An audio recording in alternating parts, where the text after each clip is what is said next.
I hope that sharing my story will teach someone else how to get out of a bad situation and also inspire them to seek help afterwards, because there's a lot to deal with after that happens. It's still a very lonely journey, and you really only relate to other people that have been assaulted or gone through something like that.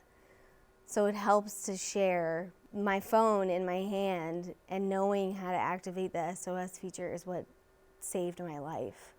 But I still had my phone in my right hand. So I activated the SOS feature by holding the side button and the power button and then swiping across.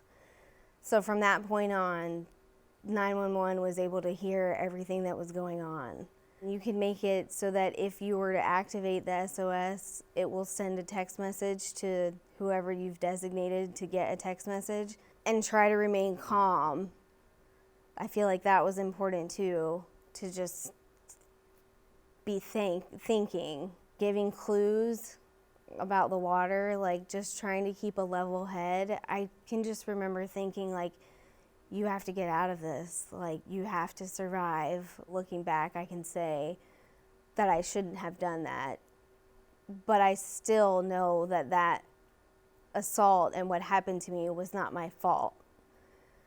I can say both of those things confidently. A lot of people want to be a people pleaser. So, it's just in your nature to try to help people, but you don't always have to take on that responsibility. It's 2 o'clock in the morning and someone's asking me for help. I felt bad for him, and it's in my nature to help. I work in a hospital, I take care of people. But I didn't need to make myself, that wasn't my responsibility. But you have to be safe, and it's not like this guy had a sign on his face that said, "I'm gonna hurt you, I'm a bad person." Bad people don't look bad all the time. It's not obvious. So you just don't know. You don't know people. You don't know what they're capable of. So I've just learned to be aware, be conscious, and certainly not feel like it's my responsibility to fix every problem. I just want other victims to feel like they can share their story. And also, it took over 2 years for this guy to get sentenced. I had to see him 4 or 5 times in court at different hearings. It's important to just not give up. Justice was finally served, as long as it took, but I had to be there at a lot of hearings. I had to testify against him at the preliminary trial. I did have to do some difficult things.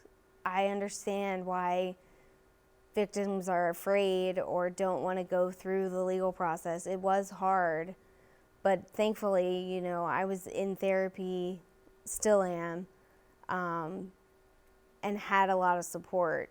I think it's important for victims to seek therapy. I've gone through extensive therapy and have learned to see those moments that I did do well, because initially you just want to blame yourself.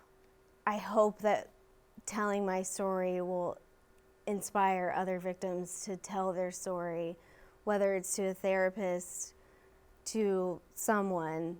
It helps to share, because initially it feels like this secret burden that you're ashamed of, and you initially feel like it's your fault. But I have learned and know now that the only reason for an assault is the assaulter. It was not my fault. I didn't ask for that to happen to me. Nobody asks for that to happen.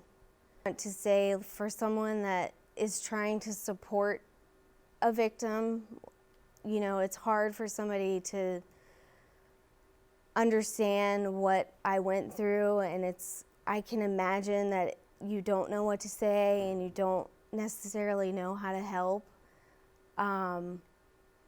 But just listening, if someone opens up saying, I'm so glad you shared that with me, like, thank you. I'm sorry that you went through that, but I'm glad that you told me. The worst thing you can say is, what were you thinking? Because the question should be, what were they thinking? Or trying to tell the victim like what they should have done. There's no going back. Like, we've lived our worst moment already.